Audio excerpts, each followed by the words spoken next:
Okay, so yeah, like Christoph said, I'm going to talk about physics-informed neural networks today. It's really an introduction. I'm not going to go very deep into this, so it should be very easy to understand to everybody, even people that are not familiar with, well, physics information learning, or even, I guess, deep learning also.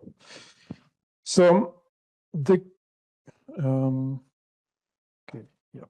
Okay, so let me start with a bit of background about what kind of problem we are trying to solve here. The first few problems I'm going to show are from physics, and then I'm going to talk about biomedical applications, and then we can go on from there. The first one here is just a very simple pendulum. So we have here a pendulum that is anchored somewhere on top here, and we have some mass that is making some movement, right? This is governed by gravity, essentially, right? Gravity and momentum, okay? The whole trajectory of this is described with this equation, okay? This equation tells us that the derivative of here, the angle, so this angle here, over time should satisfy this formula, okay?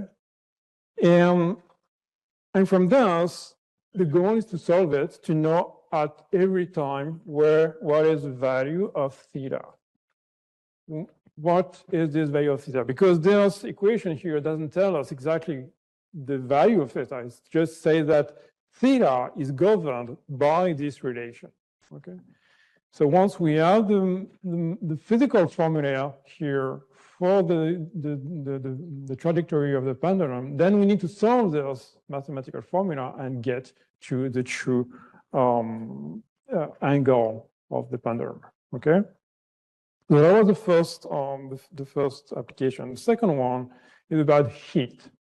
So here we have a square bar that is subject to some heat here. So we heat it on one side on the left, and then we cool it on the right, okay?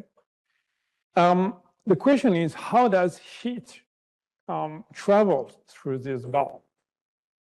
And the physics tells us that the heat should satisfy this formula, okay? So essentially, this temporal variation, so for any point here, for any point, the temporal variation of heat here should be proportional to the spatial variation of the heat. It's here a second order variation, so that means that if there's just a first order variation, that means that this is zero. But we will see that again later on, okay? The bottom line is we have here the physics formula for the variation of heat, and we want to find here. We want to get the formula for u of here, u of t at time t and at location x, okay? If we get to a slightly more complex phenomena, physical phenomena, here is fluid dynamics. And these fluids are subject to some physical constraints, and these are described with this kind of partial differential equation. So this is the mathematical formula for the physical constraints.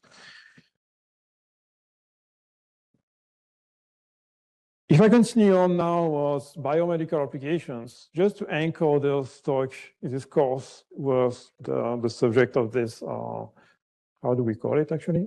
SSE, this school? This event, yes. To anchor it with the topic of this event. Here I've selected 4 applications of for biomedical applications that were resolved or mathematically resolved with physics-informed neural networks. So this is not just application that could be solved with it. It's these are papers that use PINNs. The first one is chemotherapy drug actions, and essentially, as far as I remember, and as far as I understand, because I'm not from biomedical field, okay? These on the left here, the blue curve is like how the body is evolving over time with the cancer, and then how the cell population is evolving after treatment. As far as I remember, there's like a strong treatment and a weaker one. And the question is, can we model these treatments, these reactions of the cell population, depending on how much drug we inject, okay? And these are modeled mathematically from the biomedical fields. They are modeled like this with these set of ordinary differential equations, okay? So we have the derivative over time of the drug concentration that depends on how many cells and the drug concentration. And the derivative over time of the cell number depends on the cell number itself, the concentration, and some quantity G. Right? Next application is called scratch assay data. Again, I kind of discovered that, so hopefully I won't say anything wrong. But the goal is essentially we have this assay and we scratch it in the middle. So that means that we have a cell population on the right, another cell population on the left. So the question is, how fast does it migrate through the scratch on the in the middle? Okay, and that's supposed to tell us something about the cell population and their properties. Okay, so what is important here is that this migration is governed by such an equation. Here it's called, a type of reaction diffusion equation, okay? So again, a partial differential equation is describing the phenomena that we want to model. And in the end, we are interested in actually, I forgot exactly what U is, but I guess something like the concentration over time, okay? Next one, more visual, and we've seen some of these images before. This is an echography. So it's an echography of the heart. So it's an echocardiogram, I think it's called.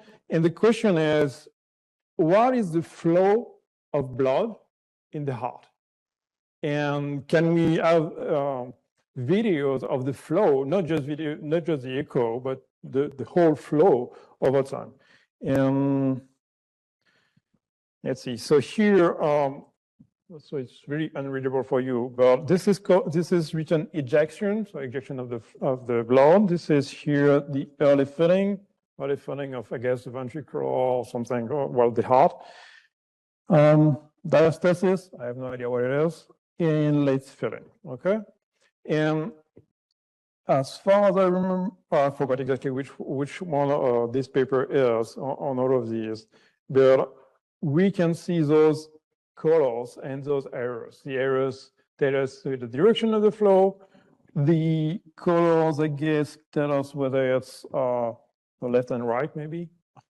Sorry, I really don't know much about this biomedical application, but the bottom line is we are interested in the flow. We are interested in the arrows, reconstructing how strong these flows are and the direction of these flows, because for the physician, it will tell him or her how strong the heart is and if there's any defect, right? And all of this is governed by the mass conservation equation. Very simple physics here, actually. Well, simple physics, simple to tell. But we need to reconstruct these flows that respect the physical properties of the blood here, and the heart, right? And lastly, this one is about signaling pathways. So essentially within the cell, if we submit the cell to some drug, the drug will have some action that will induce like a chain reaction somehow. This is what this chain is about. So the drug will impact this protein will impact this one, and this one, and this one, up until we get to the actual reaction we are looking for, all right? And sometimes a drug will have several pathways. And so that means that when we look at the reaction we are interested in, maybe it will be bimodal. So like there is a time to react from this pathway and another time to react from this pathway. So the time to react will be bimodal. So here, this is stochastic delayed birth and death process, in the sense that birth and death is like the reaction of the cell, the reaction of the body to the drug, but it's stochastic in the sense that it has some variability, it has some randomness, right? But overall, this is another kind of differential equation that describes how the quantity of interest is changing over time. Okay. So these are the applications I wanted to show you first. And in all of them, we have some kind of partial differential equation. So an equation that includes derivatives or partial derivatives of the quantity we are looking for. Okay. So once we have this partial differential equation or ordinary differential equation, I will mostly talk about PDEs, but everything applies to ODEs, so ordinary differential equation, PDE, partial differential equations. So I'm going to talk about PDEs now, just to simplify. The first nice thing to do was our machine learning toolbox is essentially, well, we're going to make some measurements, okay? So we know that the quantity we are looking for in these experiments, we actually can measure the evolution over time. So we're going to make some measurements. So we have like this, we have the quantity at time t at location x is this quantity yr, okay? So we have our data set, we can do supervised learning and do something like mean square error to formulate the whole setting as a regression problem, okay? The issue with that is that it requires a lot of data. And there is absolutely no guarantee that the PDE is actually verified. We are going to get something that looks like what we are looking for, but the physical formula, the physical equation, or the biological equation we got in the beginning, there's no guarantee that it is verified, okay? Also, if our model has a lot of parameters and we don't have as many data, there's a high chance that we are going to do overfitting. So get a very bad model. Very good model on the training set, but very bad model on the testing set. Another approach, which is the complete opposite, because here we have a lot of data, but we don't take into account the PDE. Now we are going to do the opposite. We just discard the data, and then we are going to just solve the PDE. In this case, there's standard methods that are called finite element or finite volume methods, which are numerical methods that solve the PDE iteratively. And the way to do that is that we first create a mesh of the whole space, spatial temporal space. So here, if I take back my example of the bar that I'm heating, so I'm heating the bar on the left, cooling it on the right, then my bar, I'm going to split, well, I'm going to create a mesh, so I'm going to create slices, and I only want to predict the values, one value per slice, okay? I'm going to do that also on the temporal direction, and it's going to be t plus delta t plus 2 delta t, and so on and so forth, okay? So I don't try to predict a continuous value, continuous function. I just want these small values on the mesh, okay? And then I just apply my finite element method or finite volume method to create a solution that gives me the values for each one of those slices and each one of the temporal of the time element I'm looking for. Okay. The issue with that is that it increases in complexity with the size of the mesh, and if I want very fine details, or if I have a very large dynamics for some space location or some time I need a lot of I need to have a very high mesh. So that means a high complexity for the numerical method. And also, it's actually very hard to include the data because since I'm predicting the next value and then the next and then the next, if I have a measurement data very late in time, I'm not going to backpropagate through time. So, or it's going to be very difficult to backpropagate these values through time. I just can take that into account and predict the next ones. But backpropagating is going to be hard. So now incorporating data with numerical method is difficult. So to sum up,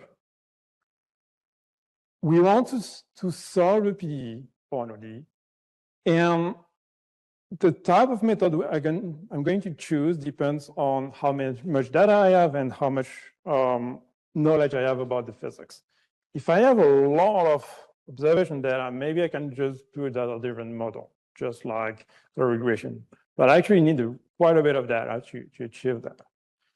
If on the other hand, I have a lot of knowledge about the physics and I have a good numerical method, then I can just solve it with this physical model. I'll just get rid of the data if I have it. But then in physics informed machine learning, which physics informed neural networks are, we can try to incorporate both of those. So incorporate the data and incorporate the physics to try to get a good solution for a good model for the quantity we are interested in. Could be heat, could be cell number, etc. All right? So let's start with the pins now.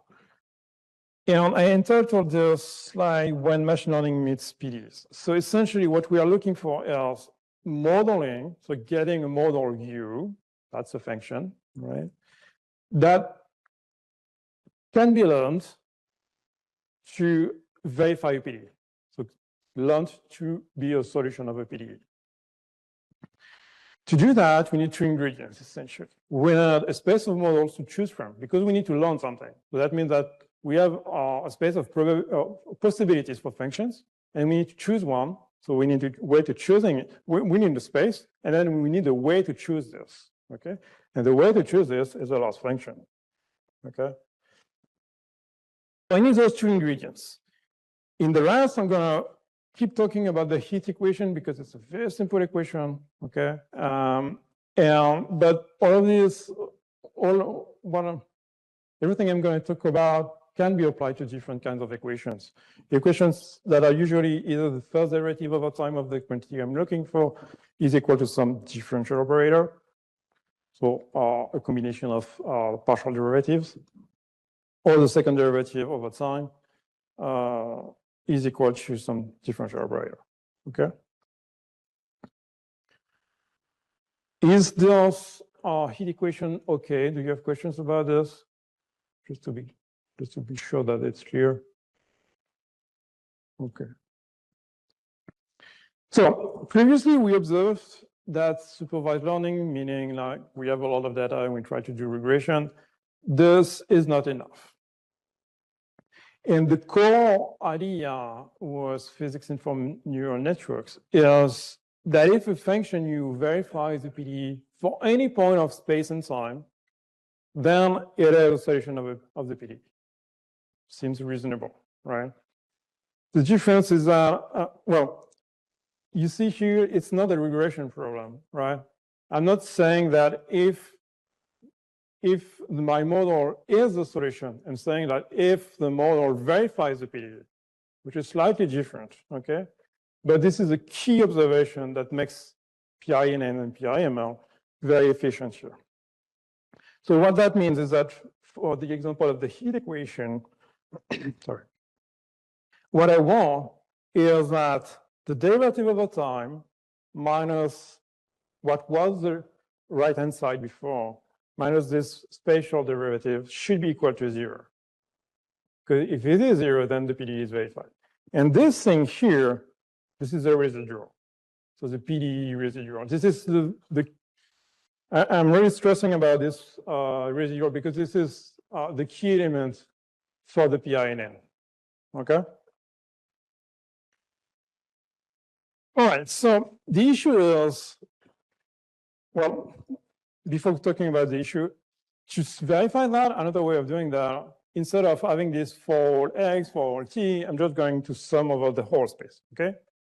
So if I have this sum of this norm here, if this is 0, this whole norm is 0, so this whole sum, continuous sum is 0, okay? So if this is verified, this is 0, sorry, and my solution, my model is a solution for the PDE. Issue is this integral is very hard to actually verify in practice.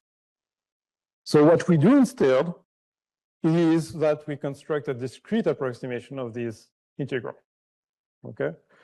And to do that, we choose what we call collocation points. We just sample at random the whole space, the whole temporal and spatial space, and then convert these integrals into a sum, okay? Sorry.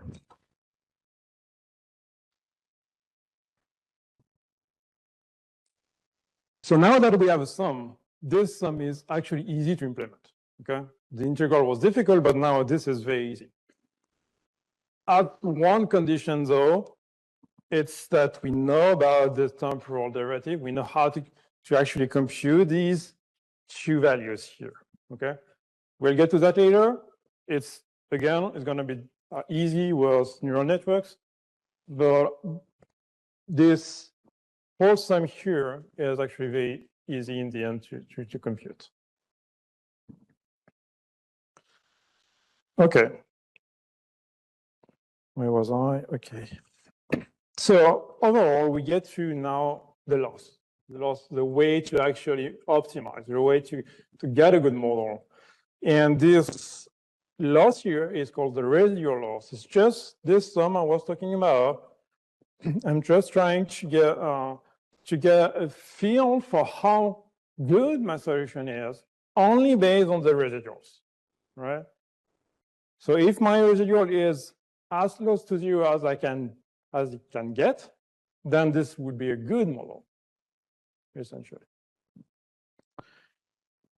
However, well, yeah, sorry, before the however, there is, of course, the machine learning bit, which is I need to compute the argument, okay? I'm trying to minimize the loss, this residual loss, okay? One example here was our heated bar. You remember, I'm heating on the left, I'm cooling on the right. And if I have this solution here, which is essentially just a linear ramp, okay? So it's a linear from here to here. Then in that case, the second derivative of this temperature is 0, which means that this delta here, this Laplacian Laplace operator of u is 0. And so the derivative over time is 0 also, thanks to the PDE. Because here at infinity, it's like when time is, when the function doesn't evolve over time, okay? So I do have here the steady state of the system where nothing evolves anymore, and the delta is 0, and the PDE is verified. So everything is good, okay? Unfortunately, looking only at the residual is not enough. It's not enough because if I consider the all 0 solution, in that case, so if u is 0, the temperature is 0 for any time, any space location, in that case, I have my delta of u that is 0. I have my temporal derivative that is 0, so the PDE is verified. So this u here, this temperature here, is a solution for the PDE. However, in the beginning, I had this. I have some middle ground for the temperature. I had a high temperature or low temperature here. And this is non-zero, okay? It's not constant, it's non-zero. Here, and for the boundary condition, I have always this same high temperature here and the same low temperature here, okay? So that means that the residuals are not enough. And what we do is actually add several losses on top of this residual loss. Essentially, we're trying to verify the initial conditions. So PD is usually, we usually have some initial conditions. So for t equals 0, we have some state, and we need to verify the state at this first time instant, okay? Again, we are going to choose some collocation points for the initial, for t equals 0. And then we're going to sample t equals 0, and then we verify that our solution meets the initial conditions for t equals 0. Okay, we do the same for the boundary conditions. Like it's for the boundary of the space. So that means here, boundary of the space is left and right. Okay.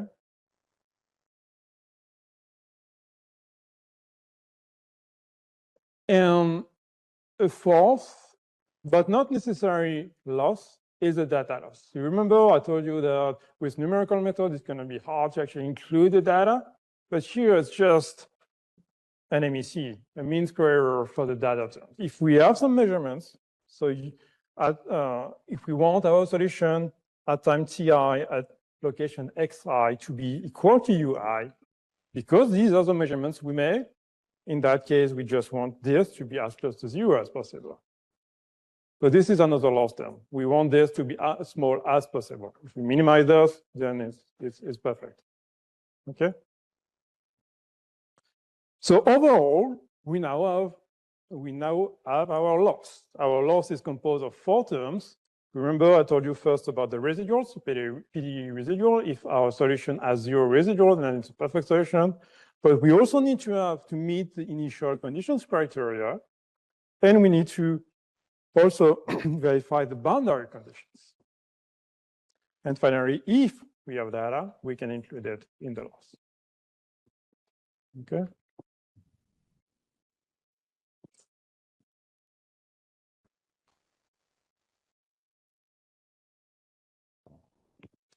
One thing I want to stress here, we actually have an exceptional setting. Exceptional because we have an infinite training set and testing set. Almost infinite. Well, infinite, but the data set may not be infinite. But for all of these collocation points, for the residuals, for the initial conditions, for the boundary conditions, we can sample them at will. We can sample as many as we want. So effectively, we have an infinite training set, which is quite exceptional, right? And we can even change the training set as training progresses. It's really doable. It's even done in practice. All right. So this is really, really, really interesting. Okay. I've told you about the loss. I started with the loss. How do we choose the best model? But I didn't actually talk about the space of models, the space of possible functions we can choose from. And the first naive thing to do, and that works relatively well, is to just use an MLP, a multi-layer perceptron, just very simple neural network. Okay, so I have as inputs my time and space coordinates, and as output of the neural network, I have my prediction for the value that I am interested in. Could be that. So up until now, I have only one value, so the temperature with the heat equation. But if I have, for example, the Navier-Stokes equation for fluid dynamics, I may have multiple outputs for the different components of the velocities and the pressure. I have 4 components in 3D. Okay, so I'm going to use these MLPs. Okay. One key observation, I'm going to talk a bit more about it later, but it's going to use the TANH. And that was proposed by Lacey and collaborators in 2017 when they introduced the physics-informed neural network. They proposed to use the hyperbolic tangent. And essentially, it's because of the requirements of the model that we want. If our model is not able to capture the various derivative, then it's just of no use to us. And one key observation is that the rectified linear unit, the one that we use the most in images, for example, is not a good fit. For the heat equation, for example, the rectified linear unit is linear, so its second derivative is 0. And so that means the model is actually 0 or constant with the biases. So with a constant output, we cannot model anything, okay? So rectified linear unit do not work in this context. Really, it's in this context. All right?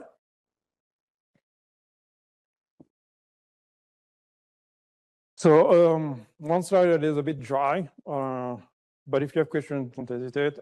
It's about the optimizers. So I've told you about the losses. I've told you about the space of functions, the space of models we are interested in. And then we need to have the algorithm to actually choose to actually optimize this loss, this physics loss. And what we do in practice is using two optimizers with successively. The first one we use is Adam, very standard optimizer that everybody is using. And it's very good to get you a good enough solution. However, going from a good enough solution to very good solution is very slow if it works. And usually, no, it's too slow to get to a very good solution. So what we do afterwards is using LBFGS.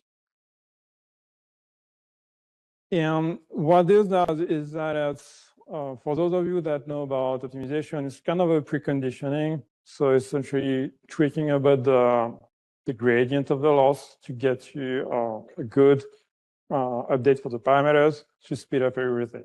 It's an approximation of a second order method, Newtonian method.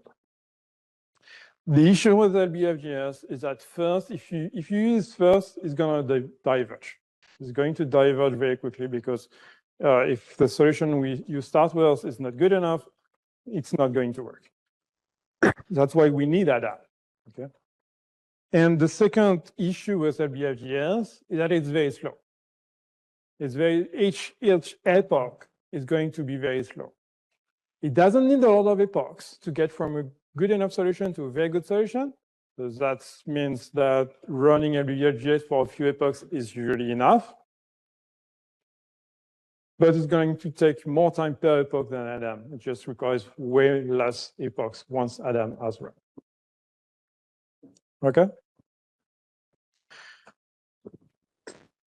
Sorry. So overall, in this slide, I'm just summing everything I said up until now. We start with a neural network. So the goal is to learn the parameters of the neural network. Well, actually, I should include also the output neurons. I need to know what are the weights and biases of this network. And to do that, I need to compute first the residuals, right? So to compute the residuals, I need to compute the derivatives. And what is very interesting with neural networks and the way we implement them is that we have something that we call auto-differentiations. And autodiff is one of the key elements that make it very efficient to use pins, okay? It's because computing these is actually very efficient. Once we have those, we can compute the various losses. So this one is the loss for the residuals, the loss for the boundary conditions, initial conditions, and data if we need those. I wrote for the heat equation here because I may need all the derivatives for the types of equations. And even for the boundary conditions, here I use Dirichlet conditions. For those of you who have problem with Newman conditions, then I would need some derivative here. From all of those, I can compute the loss, right? And then I need to update the parameters. So I need to compute the gradient of the loss to know in which direction, how to modify each one of the parameters to actually get to a better loss. So I can compute again with auto-differentiation, but this is standard with neural network. With auto-differentiation, I compute the derivative of the loss, and then use it to update the parameters, and the cycle continues. All right. So now, about this auto differentiation I told you about, I'm going to just make a quick step through how it works with neural networks. Just in case you don't know about that, still very interesting to know for neural networks in general. So this slide is for neural networks in general. And the question here is, how do I compute the gradient of the loss? Okay, it's not how I compute the various derivatives, it's just the gradient of the loss. But this is transferable to the derivatives. So how does that work with neural networks? The first step is doing the feed-forward step. The feed-forward is just, I take my inputs, I give them to the first set of neurons that use their parameters to compute their output. Straightforward, right?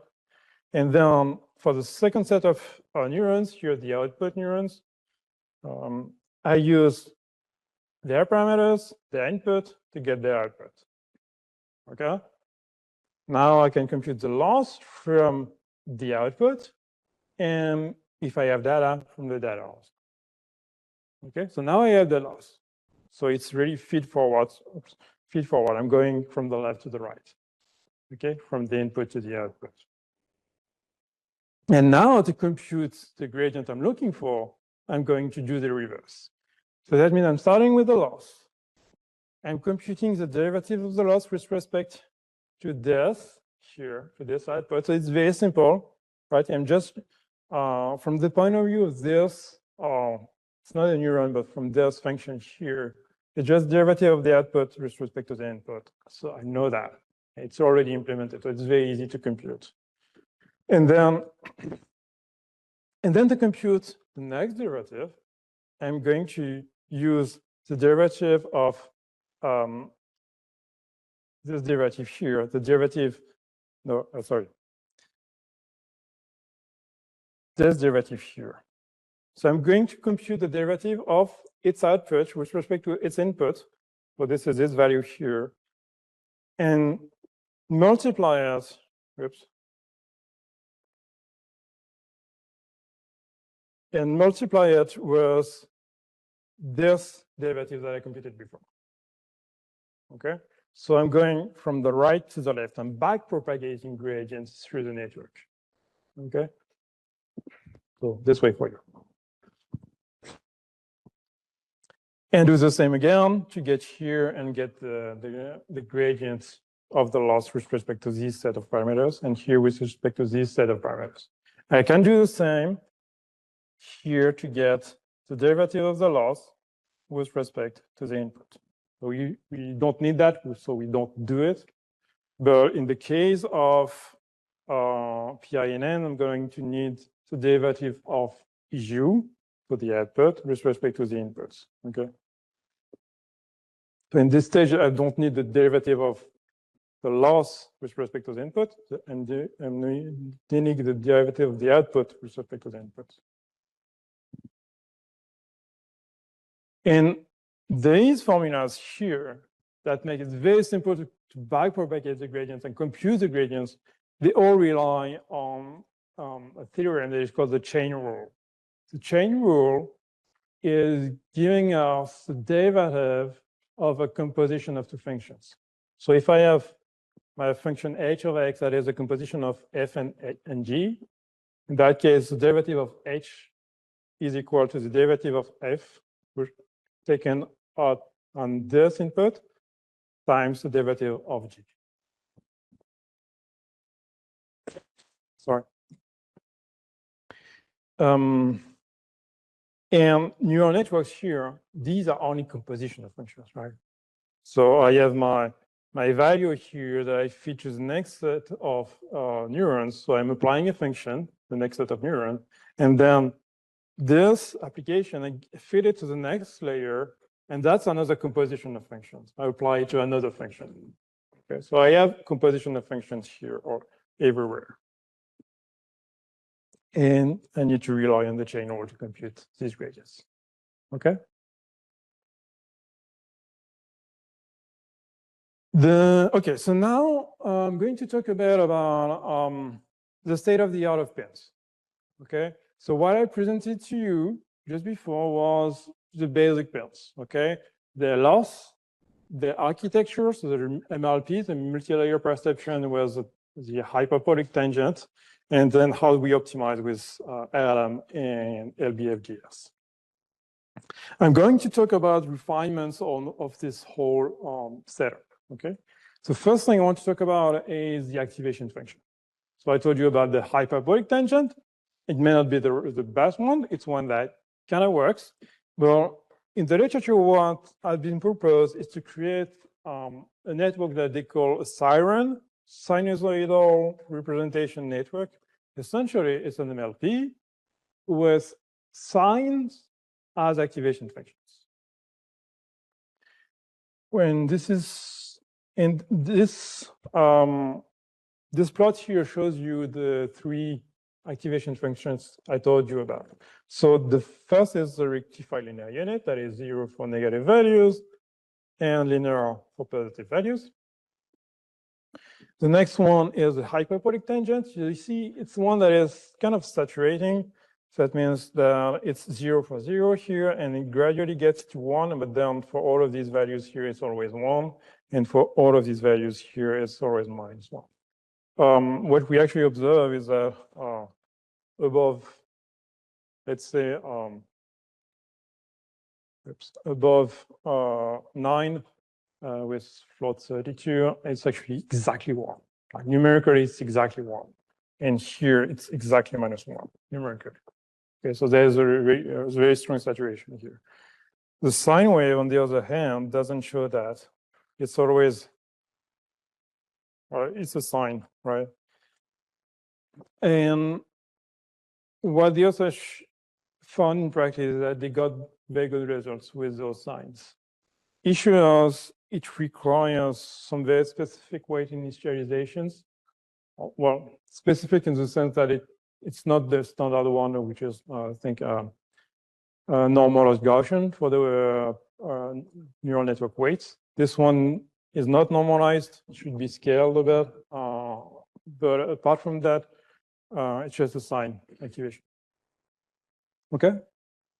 So if you have a tiny neural network that doesn't work that well, you can try sine activation, but we need to be careful about how we implement those sines activations. And I think that it's even something like here, I think they have something like 30, like they scale by a number that is 30, the input of the activation. You can check the paper to know more about this. Okay, so next one is called causal training.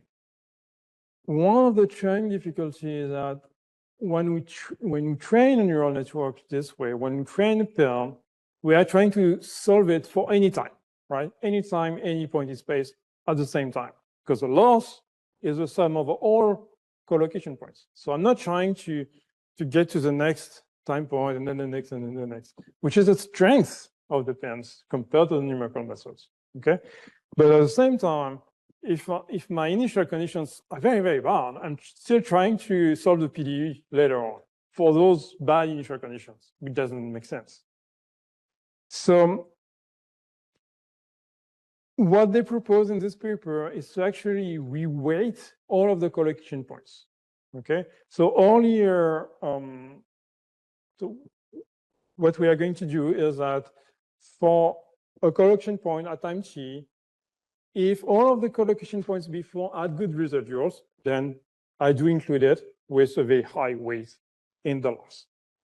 But if there's like bad residuals before, in that case, I decrease the weight of that collocation point later on. And for those, even later on. This is what this reweighting scheme is doing. So the weight for a given collocation point is an exponential, decreasing exponential with some hyperparameter epsilon of the loss, the residual loss of all previous collocation points. This is this RI here, that is for all time before the current collocation. okay? So if this loss here is 0, because it's a perfect match, it's a perfect residual, in that case, this exponential is the exponential of 0, so this is the weight of 1.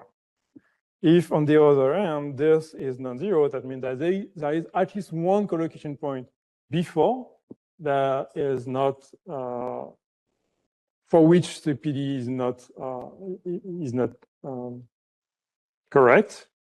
In that case, this loss is non-zero, and this whole value is negative, and the exponential is going to 0. Okay. So this weight is going to be close to 0. And as training progresses, that means that I'm trying to update the parameters such that the earlier time instants are solved, and then they get to longer and longer time frames, and then eventually I should be able to have a good solution for all time instants. Okay. In the paper, what they propose is actually kind of a schedule for the epsilon. So in the beginning, I choose a quite large epsilon, and then or the other way around. No, I choose a very small epsilon, and then I get to an epsilon that is larger and larger and larger to enforce more and more causality. So in the beginning, I'm trying to get to a good enough solution, and then I'm trying to converge to a very, very good solution. All right. So another approach, which this one is working on the architecture itself. So you remember I told you that the Racy and collaborators, they proposed the standard MLP, very simple MLP, FIFO network with a tanh activation. In this proposition, in this architecture, the network is slightly different. What they have is two embeddings here, the U and V embeddings. So it's just one layer, okay, one layer here. The thing was tanh, forgot exactly, but I think it was tanh activations. So I create those two U and V embeddings of the inputs, of the coordinates, right?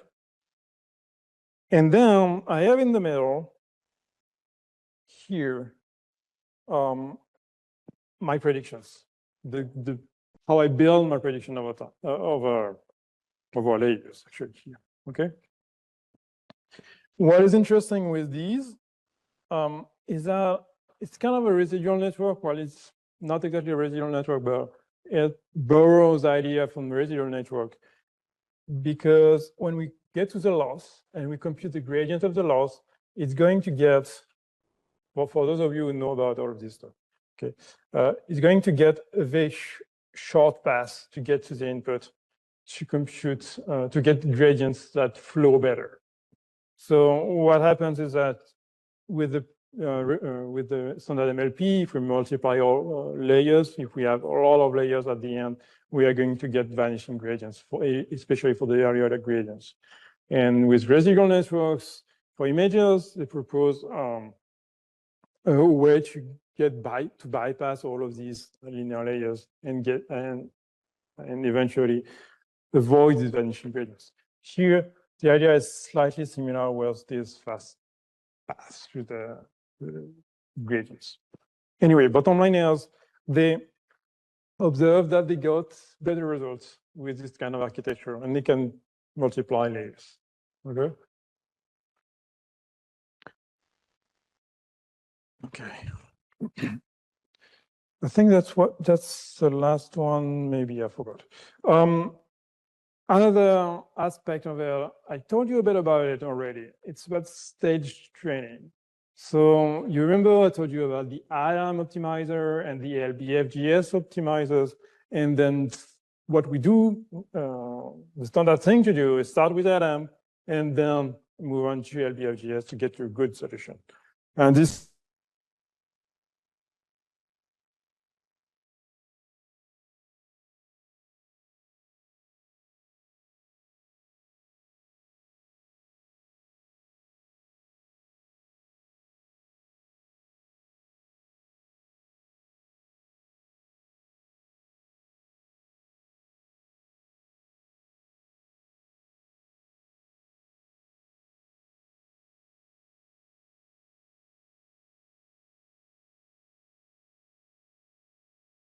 We can do a couple of stages of atom where it's decreasing and decreasing lower learning rate, sorry, and then do LBHS. The second thing we can do, and I haven't tried that, so I just including that here, but that seems reasonable. It's what the authors call learning rate annealing. I'm not particularly fond of the annealing term, but that's what they call it. And the goal is actually to balance the loss terms because they are of very different nature, right? And what we will observe is that we need very good initial conditions, right? The initial conditions, if they are not good, there's no point trying to minimize the residuals because, well, it's not going to be a good solution. And what they propose is to balance the terms not on how large the different losses are, but on how large the gradient of those different losses are. So we want the gradients to be roughly the same between those, between the residual, initial, boundary, and data. And this is what this normalization is doing. And on top of that, it's doing a moving average just to smooth out the change of loss rates. Okay. Right. This is very interesting, actually. This one is very interesting. Inverse problem.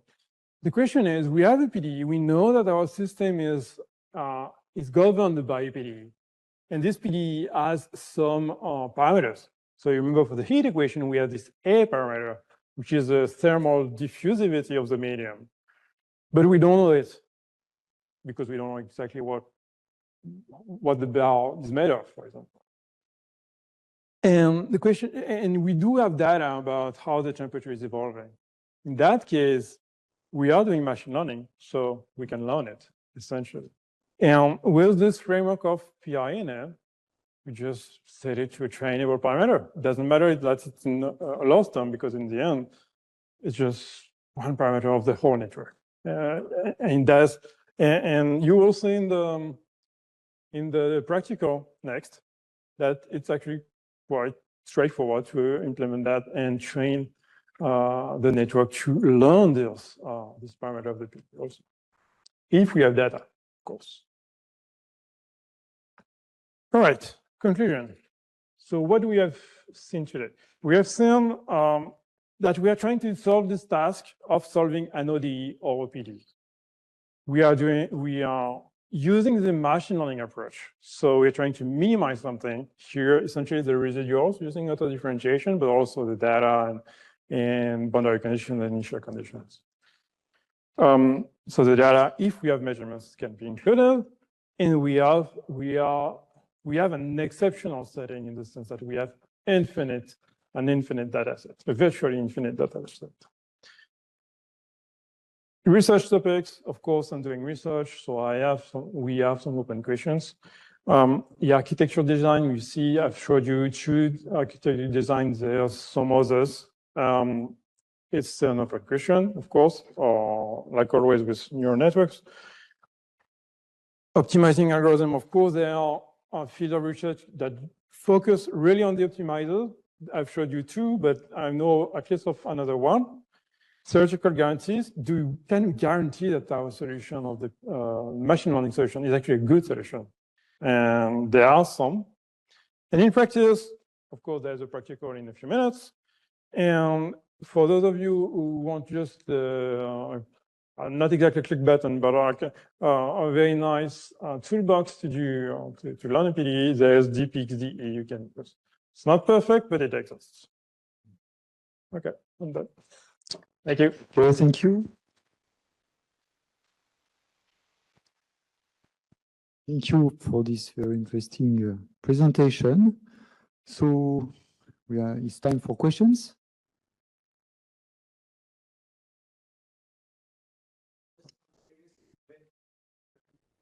Wait. Just taking solving the heat equations for, let's say, some rods or materials. I'm wondering, where does it break? Can we always train physics and from neural networks? You mentioned that, for example, if the material changes, we are also able to include the thermal diffusivity parameter into the model. So, okay, we can imagine the model will generalize across different material types. And given the nature of pins, we have almost infinite data with collocation points. So will it just, are the physical models that we can, where does it break? Like, is there some complexity issue, or they just work always? One of the big issues is what is called the loss landscape. So there is a theoretical guarantee that says that there is a neural network that has zero loss. And as we get to a larger and larger network, then we can get to a smaller and smaller error up until zero. Okay. However, the network they build when they do this is just it's not possible to implement it. Just to give you a rough idea, I computed one of the constants that corresponds to like a big O notation for one of the weights. And I got 10 to the 88. So no number is actually able to actually implement that. So there are some guarantees. The question is, well, these guarantees do not work in practice. And yeah, it sometimes just doesn't work. Yeah. And I guess the benefit is always the inference time is fast versus, so that's the trade-off. Yeah, and the inference time is fast, and also it's like we are solving a thing. What we get on the output is a function. It's not a mesh. It's not values on the mesh. So in between, well, it's a continuous one. It's a continuous function. So we don't need to do interpolation or something like that. One question about boundary conditions. So you introduced some of losses, and there were losses associated with boundary conditions, but it doesn't guarantee completely that they are all satisfied. Is there a way to restrict the way that they would be satisfied on 100%? Right. There are some ways, but to do that, we need to work on the architecture somehow, right? We need to work on the space of functions. They call it hard boundary constraints.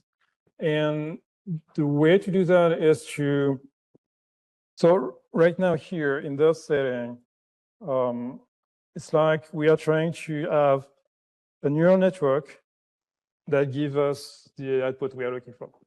So instead of doing that, we are going to build a function, to build a solution, xt, that has a combination of several functions.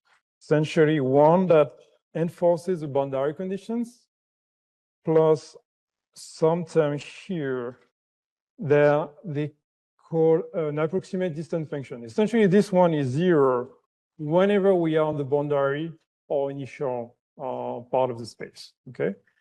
So whenever we are on the boundary, that means that this is a function that gives us the output. So if we have exact boundary conditions, then we just implement them here, and then multiply those by some neural network. And we actually train only this part, okay? All of this is fixed. In that case, the boundary conditions are fixed, and they are verified, okay? Mm-hmm. So that's one way. Another way is to use Fourier features. So that's for very specific boundary conditions. For example, if we have periodic boundary conditions, in that case, we can use Fourier features as inputs such that there is like always the zeros where we want them. Mm-hmm. But that's for very specific boundary conditions. Okay, thank you. Maybe one more practical question. So there is a dynamics in space and in time. So totally there is a lot of data. And how to evaluate error to say that it predicts, because if in average we calculate compare, for example, with what it predicts and what is simulated point by point, this wouldn't be the most physical way to do it. How to evaluate the error, understand that it predicts well. So I'm not sure I understand the question. I'm going to answer, and you let me know if I did answer it. One thing is, if we look at the residuals we can compute them on a testing set because collocation points and infinite. So we have an approximation of the integral of all the residuals. And then, as far as I remember, we can do another step to show that if those residuals are lower than some value, in that case, the actual L2 error, so now not the residual, the L2 error of the solution is actually small also. So that means that we compute the residual that gives us a loss. The loss gives us a bound on how much integral of the residual, how large this integral of the residual is, and this integral gives us the integral of the L2 error of the actual solution, not the result, the actual solution. So that gives us some guarantee. However, these bounds depend on the Sobolev norm of the function. So if our function has very high Sobolev norm, typically if it has a discontinuity, in that case, well, the bound is kind of infinite. So there's no guarantee. Make sense? Okay, thank you. Okay, I have one question. How do you balance the terms in the loss? Is there any validation process to balance the loss terms, or are there some rules? So there's first, well, the engineering way. We try, and we retry. And the other one was this this approach. Where is it? Because it is sensitive, no? Right. Yeah. Yeah. There's also this approach, but I didn't test it. Which one? Okay. To automatically balance all of those loss terms. Okay. As far as I remember, there is some work showing that this is kind of state of the art, but I'm not sure. I don't want to tell you any mistakes, so this is something we need to check. Okay. Just one point. Also, if you change the boundary condition a bit, you may have to retrain all the network, or Probably, yeah. or you could benefit from some previous training. I mean, if you just shift everything, you're going to actually update the last bias by a lot. It's going to shift everything, and it's only one parameter to update. So I guess it's going to be very easy. So we can start with the previous solution. Because the previous solution has very good residuals. So the residual losses won't change much to the solution, only the boundary condition loss. And this one is just going to update this bias. So I guess it's going to be very easy. But if you have more complex boundary conditions, like now the difference is different, is more pronounced, maybe it's going to be harder. Or if you have Neumann conditions, it's going to be different also. Okay, thank you very much. Other questions? Or I think we will.